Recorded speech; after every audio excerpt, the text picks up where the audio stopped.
Salut les anacalypsiens. Effectivement, ça marche mieux quand on allume le micro. Bref, aujourd'hui on se retrouve pour un nouvel épisode de NXT 2.0 avec l'épisode du 1er novembre 2022. Voilà, qui normalement devrait sortir au moment où je l'enregistre si j'ai le temps, parce que, enfin, techniquement j'aurai le temps de faire le montage, après de le mettre en ligne, ça devrait le faire, ça sortira sûrement tard ce soir ou en début de soirée. Euh, mais normalement, vous l'aurez ce jeudi 3 novembre. Du coup, je vais vous laisser avec l'intro et on part avec la review de ce show directement après. C'était vraiment très cool. Bon, je suis désolé, j'ai pas mal de problèmes là aujourd'hui sur cette vidéo. Euh, voilà, bon, je sais pas pourquoi le logiciel il bug un peu. En plus, j'ai eu des petits soucis avec des sons précédemment sur ma vidéo gaming, enfin sur deux vidéos gaming, je crois. Je sais pas pourquoi il y a eu certains bugs, et en tout cas je m'en excuse parce que c'est pas forcément agréable à regarder des vidéos où il y a des petits bugs de son. Donc, bref. Du coup, comme je disais, ouais, le public a beaucoup réagi, ce qui était vraiment très cool. Euh, et du coup, on nous annonce que le main event, alors c'est pas forcément on sait que c'est le main event, on nous dit plus tard, on aura un match pour les titres par équipe entre les Pretty Deadly et Braun Breaker et Wesley. Donc le champion NXT et le champion nord-américain qui s'allient pour tenter de gagner les titres par équipe. Ce qui est plutôt intéressant, même si ça sort un peu de nulle part, mais on se dit à voir ce que ça va donner. Donc le show, il a ouvert sur une promo avec beaucoup de monde. Alors d'abord on a Braun Breaker qui vient pour célébrer du coup sa victoire à Halloween Havoc il y a déjà une semaine et demie à peu près. Et il est rapidement coupé par les Pretty Deadly. Alors si ce que j'ai compris par rapport à ce qui se passe à la suite, les Pretty Deadly, bon, déjà, ils s'en prennent forcément à Brand Breaker, mais à un moment, il y a un délire avec le fait de vouloir débuter le show. Enfin, j'ai pas trop compris tous les délires, parce que bah, mon anglais est pas parfait, donc je comprends des choses, mais je comprends pas toujours tout dans les promos. Euh, et du coup, il y a Wesley qui va également venir sur le ring et se ranger du côté de Brand Breaker. Et il y a tout un délire au niveau des cheveux des Pretty Deadly en mode waouh, vous avez des beaux cheveux, t'as même Braun Breaker qui va venir toucher les cheveux du blond et tout. Enfin, je sais pas où, à quel moment c'est parti bizarrement cette promo, mais l'ambiance avait l'air d'être un peu plus joyeuse et tout. Un peu plus tard, on a R-Truth qui va également faire son entrée, qui va mettre un gros vent au Pretty Deadly et juste faire un check à Wesley et Braun Breaker. C'est assez marrant. Le public a beaucoup réagi à différentes parties de la promo en général. C'était vraiment du coup, comme R-Truth est sur le ring, et ben on passe directement au match R-Truth contre Grayson Waller, un match qui était plutôt basique, c'était pas incroyable, mais c'était sympa à regarder quand même. Et la fin du show, enfin du match plutôt, est plutôt étrange puisque je me suis demandé est-ce que R-Truth a fait exprès plus ou moins de rater sa prise ou est-ce qu'il y a vraiment eu un botch durant ce match. Pour ceux qui ne sont pas un bot, c'est quand tu rates une prise. Parce que on a l'impression quand il essaie de faire le sort de suicide dive, donc passer par-dessus la troisième corde, on a l'impression qu'il tape dedans avec ses jambes et que du coup il s'éclate au sol en touchant quand même Grayson Waller au passage. Mais on a l'impression que c'est plutôt une prise ratée. Sauf que quand on regarde la photo normalement que j'ai sélectionnée, on voit que ses mains également, en fait, qu'il attrape à moitié des cordes avec ses mains, et ça se demandait si en fait c'est pas fait exprès que qu'il se rate et que finalement, voilà, c'est juste fait exprès pour l'écarter du ring, voilà, et laisser la place aux gens de NXT à NXT et du coup qu'il retourne à Raw un peu plus tard parce qu'il est escorté à la fin par le staff, et on voit qu'il a du mal à marcher. Mais voilà, après, est-ce que c'est fait exprès? Est-ce que c'est un botch? J'arrive vraiment pas à savoir parce que d'un côté, on a vraiment l'impression qu'il a mal parce que après R-Truth, c'est quand même un catcheur qui à chaque fois joue très très bien ses rôles. Mais d'un côté, on a vraiment l'impression qu'il a mal et en même temps, quand on voit la photo, on a vraiment l'impression qu'il fait exprès de se rater. Donc je suis un peu perdu là-dessus, mais en tout cas, le match était plutôt sympa et un peu court, mais plutôt sympa. Ensuite, on retrouve le schisme en interview. Et l'interview va beaucoup tourner autour de Ava Rain, donc la fille du rock. Alors, ce qui est bien, c'est que on ne parle pas vraiment du fait que ce soit la fille de The Rock, et ça, je trouve ça cool, euh, parce que je trouverais ça dommage qu'on la mette en avant, comme c'est souvent avec beaucoup de catcheurs, notamment on a Charlotte Flair qui est beaucoup critiquée quand elle gagne des trucs parce que bah, les haters sont juste dire bah oui mais c'est la fille de Ric Flair donc voilà on la met en avant. Alors je suis d'accord qu'on la mette trop en avant, ça je suis d'accord, mais de là à dire que c'est juste parce que c'est la fille de Ric Flair, la fille a quand même un talent sur le ring, quoi. Et c'est vrai que si tu dis ça pour Charlotte Flair, tu devrais dire ça pour tout le monde quasiment, parce que Roman Reigns, les Usos, Solo Sikoa, tout ça, là, toute la Bloodline font partie d'une grande famille de catch. The Rock aussi, pourtant c'est une des plus grosses stars que l'on connaît du monde du catch. D'un côté, t'as aussi Randy Orton, qui est un fils de catcheur, Braun Breaker, le champion NXT, qui est un fils de catcheur. Euh, Quasiment une grosse partie des catcheurs et catcheuses actuels font partie soit de familles de catcheurs, soit sont eux-mêmes des enfants de catcheurs et catcheuses. Donc voilà, tu peux pas forcément te permettre de faire ce genre de critique seulement à ceux que t'aimes pas et te dire bah quand c'est ceux que j'aime bien, voilà, c'est parce qu'ils sont talentueux et que bah quand j'aime pas, voilà, c'est parce que c'est les enfants de machin. Et du coup, je suis quand même content qu'on ne fasse pas ce genre de choses avec Ava Rain, même si pour l'instant elle a fait que 2 apparitions à NXT, donc voilà, on verra ce que ça donne avec le temps, une fois qu'elle aura commencé à faire ses premiers matchs, parce que pour l'instant elle a juste fait une promo et là elle apparaît dans une interview.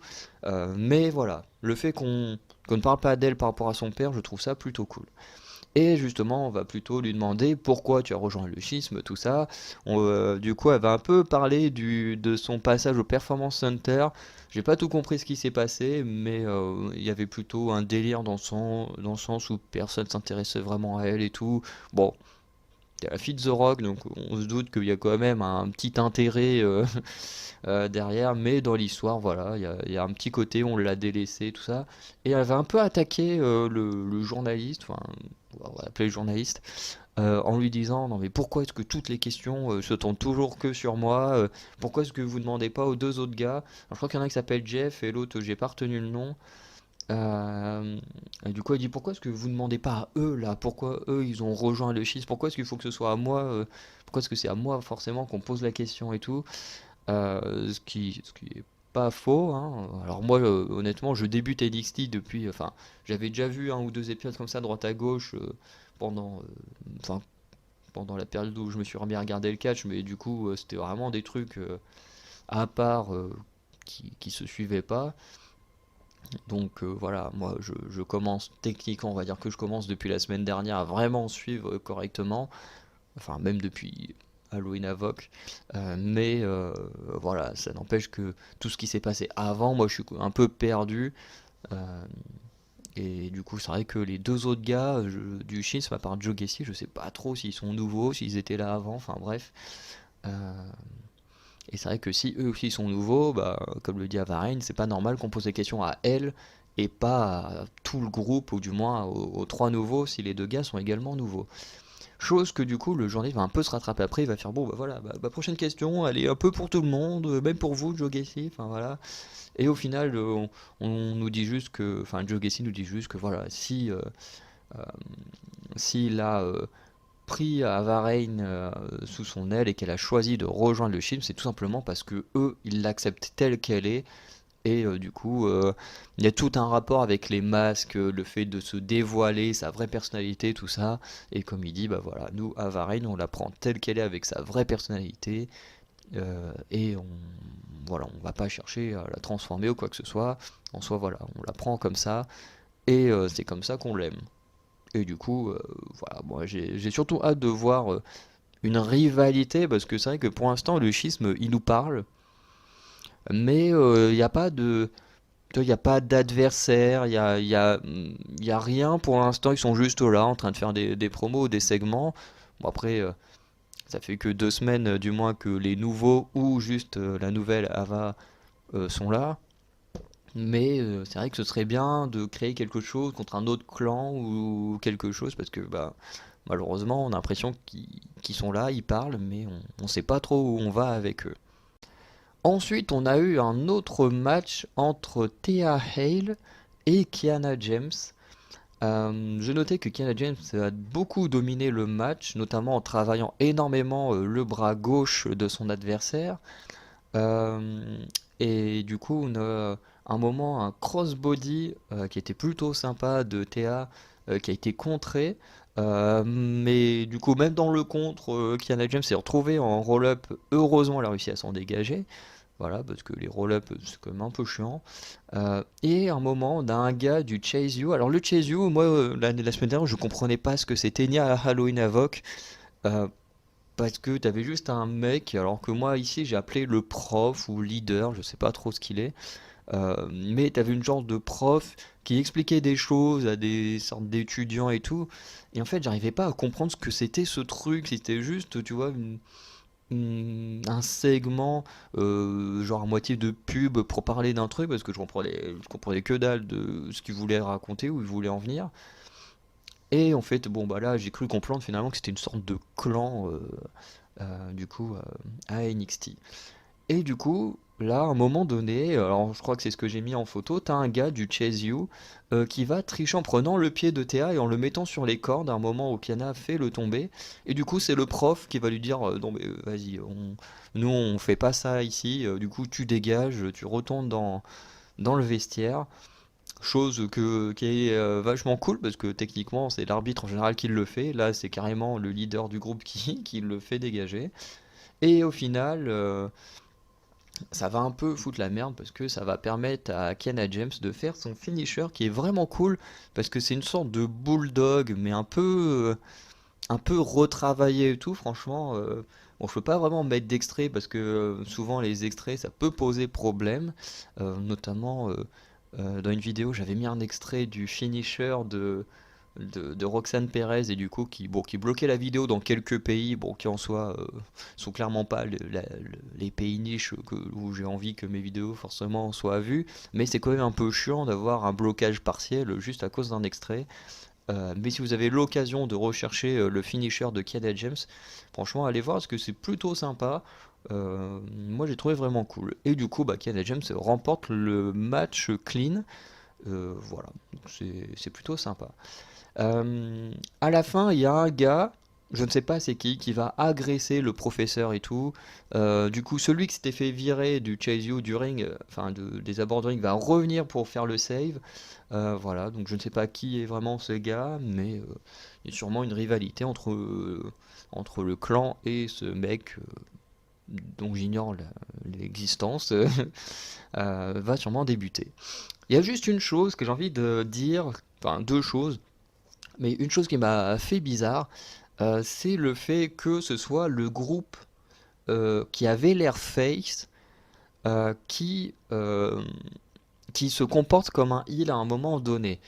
Ce que je veux dire, c'est que moi, Kiana James et à Hale, je les connais pas. Je les connaissais pas. Voilà.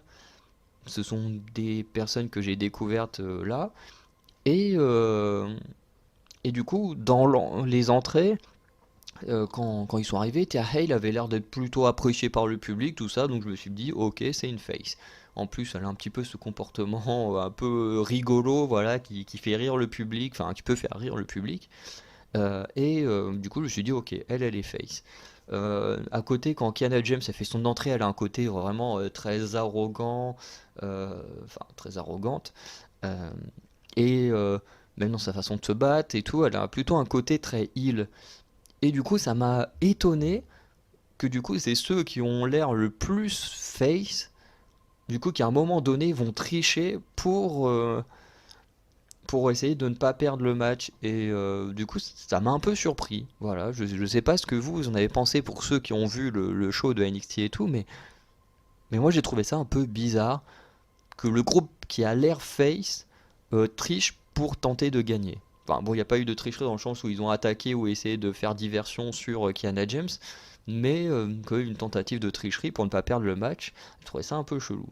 Et la deuxième chose que je voulais dire sur ce match, c'est que vraiment, c'est un peu bizarre, mais j'ai adoré Kiana James.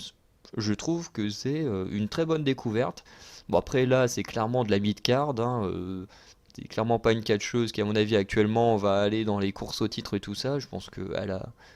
elle doit pas être une ancienne de NXT, donc je pense qu'elle a sûrement du travail à faire et tout, mais j'avoue que j'ai bien aimé son attitude, son catch, son finisher.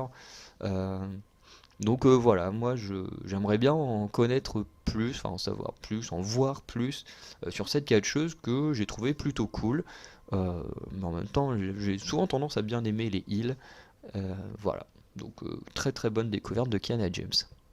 Alors par la suite, on se retrouve avec un autre match entre Odyssey Jones et Javier Bernal, alors qui avait plutôt été teasé dans le show un peu avant, puisqu'on avait eu du coup les Malik. Alors attends, je vais regarder sur ce que j'avais écrit la semaine dernière. Comment elle s'appelle cette équipe? Les Malik Blade, du coup qui discutent avec Javier Bernal devant la porte de Shawn Michaels. Et du coup, bon, j'ai pas trop suivi ce qui se racontait. Mais du coup, à un moment, on a Odyssey Jones qui sort du bureau de Shawn Michaels et qui, voilà, vu la façon dont il parlait à Javier Bernal en sortant, on se doutait bien que voilà, ça allait partir sur un match entre les deux, ce qui a été le cas un peu plus tard dans la soirée.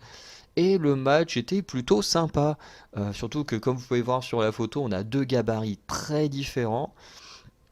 Et ce que j'ai trouvé intelligent, c'est que Javier va beaucoup travailler la jambe d'Odyssey Jones. Alors le match est pas très long, mais le peu d'offense que Javier va avoir, il va beaucoup travailler la jambe, parce qu'effectivement, quand tu as un mastodonte, si tu arrives à le mettre à terre et à le terminer, bon, on n'est pas à la boxe, mais vous voyez ce que je veux dire, bah, tu as plus de chances de gagner si le mec peut pas se relever.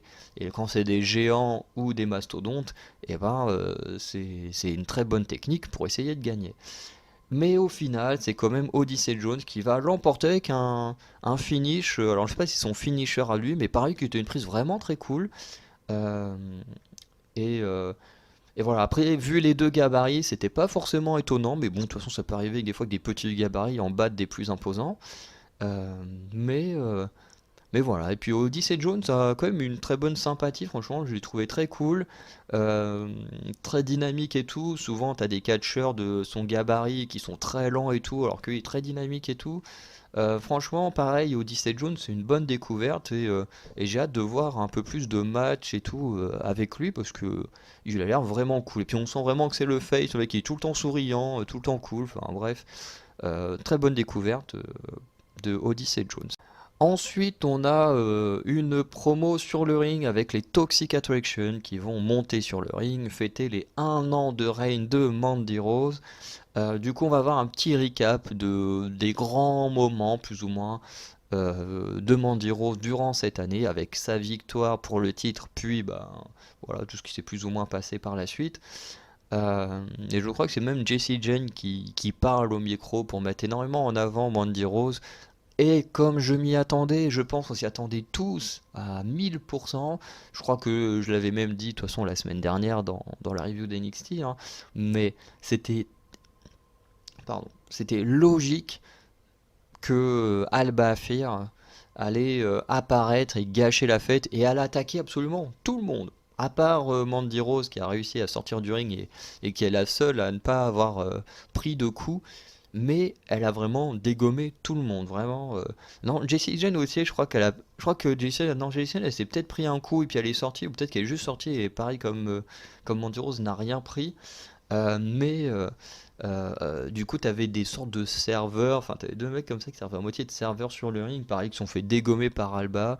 Comme vous pouvez voir sur la photo, c'est Gigi Dolin qui va se faire agresser et va passer à travers une table.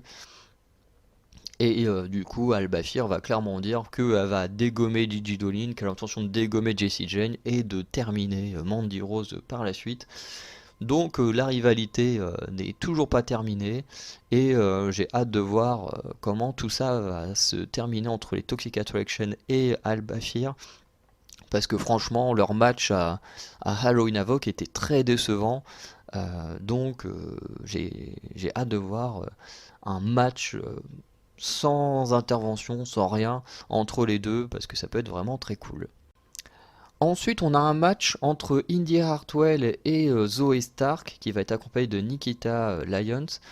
Et du coup, ce match va se faire suite à une altercation dans les vestiaires où du coup il y a Zoé Stark et Nikita Lyons qui rentrent et tout, et Zoé a l'air d'être plutôt vénère, surtout par rapport, je pense, à la défaite la semaine dernière. Enfin voilà, elle enchaîne les défaites.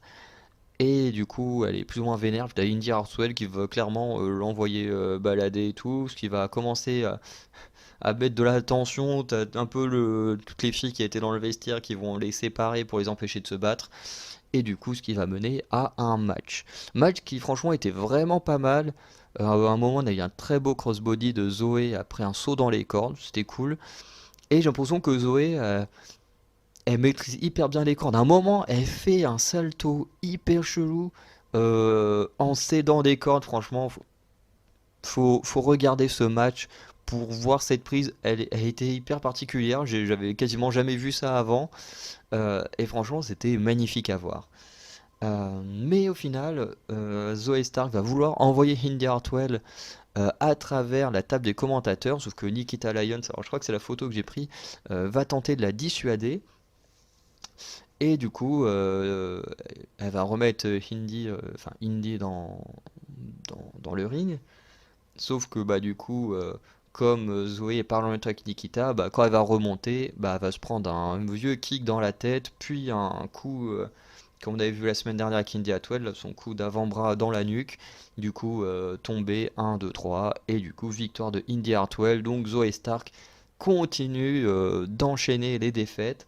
Même si la semaine dernière c'était défaite par équipe, mais là défaite en solo et du coup Zoe Stark va continuer à être un peu déprimée, même si au final il y a un petit truc qui va lui redonner un peu de gaieté, c'est le fait que Kaden Carter et Katana Chance, donc apparemment c'est toujours Katana Chance, c'est pas Casey Catanzaro, euh, mais du coup qui vont leur dire que voilà, semaine prochaine, match pour les titres, voilà, la revanche.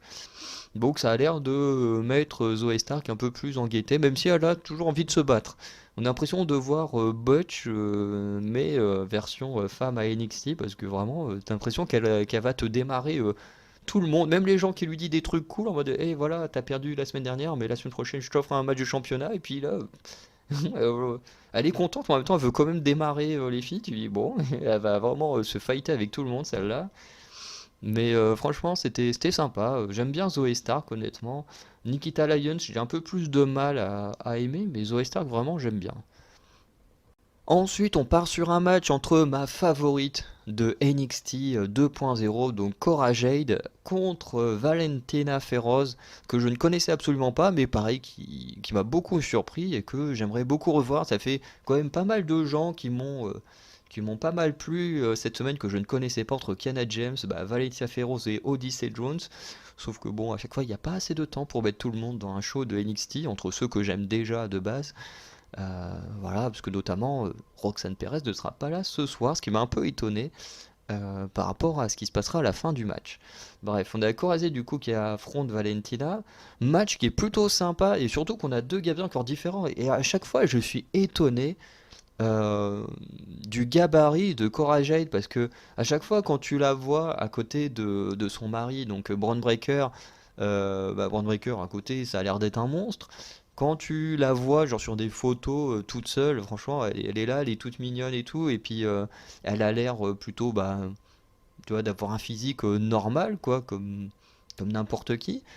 Mais dès que tu mets une autre femme en face, t'as l'impression que Cora Jade c'est un monstre. Genre Roxane Perez, elle avait l'air toute petite et toute mince à côté de Cora Jade. Et là c'est pareil. Valentina, à côté de Cora Jade, elle avait l'air toute petite, toute mince. Et je trouve ça impressionnant. À chaque fois, quand je vois une autre personne en face de Cora Jade, à chaque fois je suis étonné du gabarit de Cora Jade. Bon, c'est pas non plus un gros gros gabarit, mais à chaque fois je suis étonné de la stature qu'elle a. Et le match, du coup, va être très cool parce que là où je m'attendais à ce que Cora Jade, puisque je connais pas l'autre catcheuse, je ne connais pas son niveau, quoi que ce soit, je m'attendais plus ou moins à ce que Cora Jade gagne rapidement le match ou domine clairement le match. Euh, Ce qui n'a pas été le cas. Au final, il y a eu des offenses des deux côtés, alors très brutales du côté de Cora Jade, Et en même temps, Valentina va quand même réussir des fois à faire quelques comebacks, à dominer un petit peu Coraget, ce qui était vraiment très cool.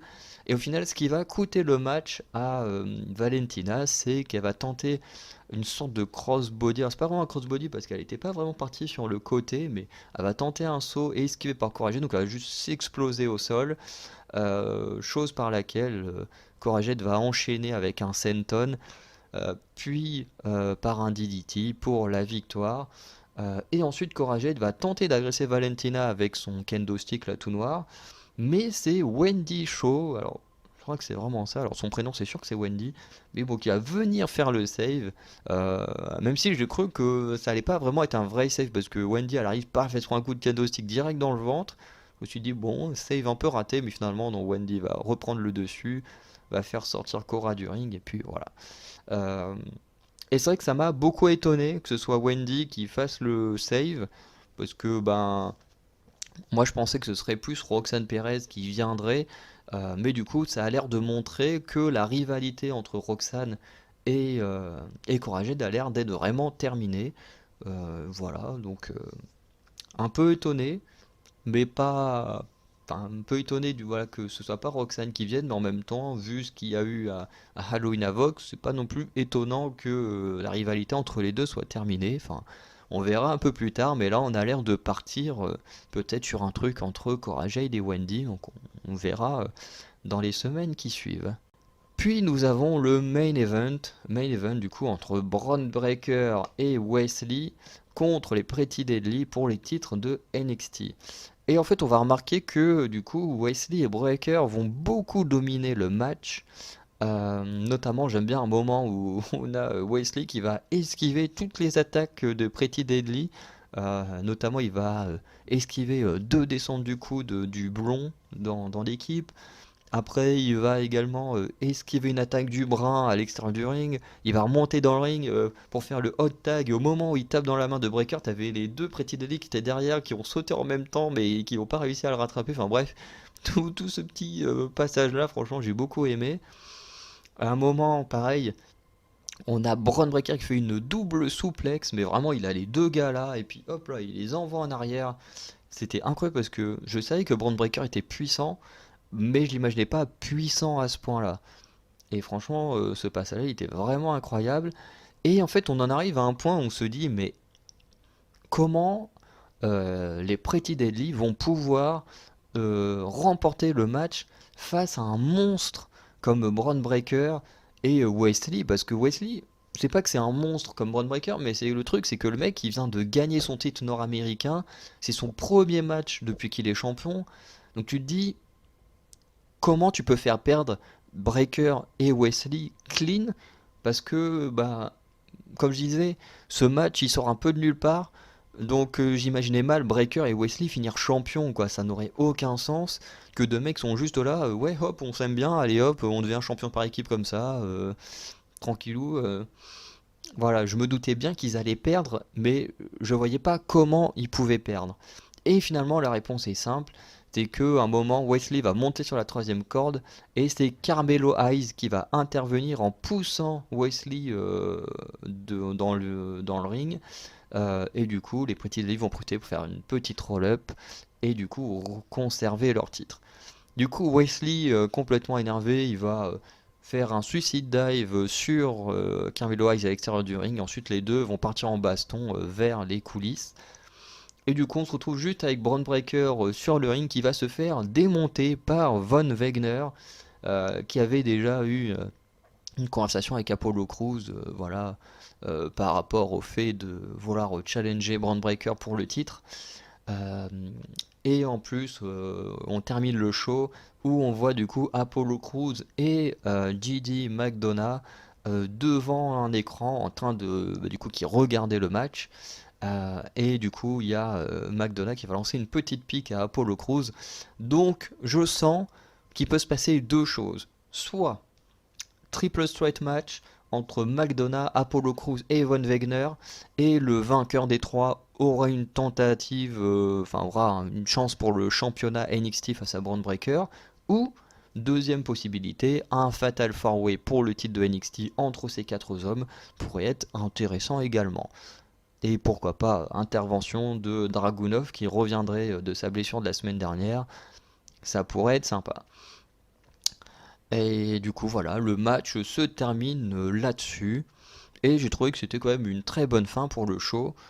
Et voilà, bon, la défaite de Breakker et Wesley, pas très très clean. Voilà, Carmelo Hayes qui revient, en plus j'adore Carmelo Hayes, donc ça annonce à mon avis des choses plutôt cool pour la semaine prochaine et les semaines à suivre. Du coup, juste avant de conclure, un peu les annonces qu'il y a eu pour la semaine prochaine. Donc apparemment un match entre Cameron Grimes et Joe Gacy. Donc j'ai hâte de voir ça parce que j'aime beaucoup Cameron Grimes. Après Joe Gacy, je ne sais pas ce qu'il vaut dans un ring, mais ça peut être sympa. Le fameux match qui avait été teasé la semaine dernière entre Brutus Creed et Damon Kemp dans le 5 Minute Challenge match, puisque Brutus Creed, je crois, avait dit qu'il pourrait battre Damon Kemp en 5 minutes. Donc on pourra voir si c'est vraiment le cas la semaine prochaine. Et on a du coup également le rematch entre Kaden Carter, Katana Chance contre Nikita Lyons et Zoe Stark pour les titres par équipe féminin. Donc on va pouvoir conclure cette vidéo. Donc c'était un show d'NXT que j'ai trouvé plutôt sympa. J'étais très content de revoir Cora Jade parce qu'elle était absente la semaine dernière, donc revoir la personne que j'aime le plus de NXT 2.0, bah, ça me fait plaisir. En plus c'était un bon match, donc c'était vraiment cool. À côté de ça, j'ai fait des bonnes découvertes. Franchement, la découverte de Valentina, c'était très cool. La découverte de Kiana James, qui est sûrement ma meilleure découverte de ce show, c'était super. La découverte d'Odyssey Jones, qui la semaine dernière était juste apparu dans un petit segment. Alors je sais plus si c'était la semaine dernière ou à Halloween Havoc, qui était juste apparu dans un petit segment avec les Malik Blade, mais là, le voir dans un match, c'était vraiment cool. En plus, un gars qui a vraiment l'air hyper sympathique dans son personnage et tout, donc je veux en voir plus de ces 3 noms que je viens de citer. Et voilà, les matchs, ils étaient plutôt cool. Franchement, il n'y a pas eu de match que j'ai pas aimé, mais il n'y a pas eu non plus de match que j'ai trouvé vraiment incroyable, même si le match de Cora était cool. Il n'y a pas eu de match que j'ai trouvé vraiment génial, là où la semaine dernière, le main event entre McDonough et Dragunov était vraiment génial parce qu'on sentait vraiment toute l'intensité entre les deux hommes. Donc c'était vraiment très cool. Là, le main event aussi était vraiment très bon. Mais on se doutait un peu à l'avance de comment, enfin, de la finalité du match. On savait pas forcément comment ça allait se terminer. Mais on se doutait bien que les Pretty Deadly allaient pas perdre leur titre enfin, face à cette équipe-là, quoi, qui du coup n'est même pas une vraie équipe. Donc voilà, un show plutôt sympa. J'ai quand même préféré celui de la semaine dernière, mais ce show-là était quand même très bon, faut pas le nier. Donc voilà. Donc n'hésitez pas à aller checker les autres vidéos de la chaîne.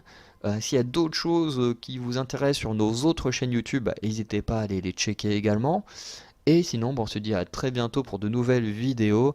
Voilà. Sinon, bah, passez une bonne journée, une bonne soirée. Salut les Anacalypsiens.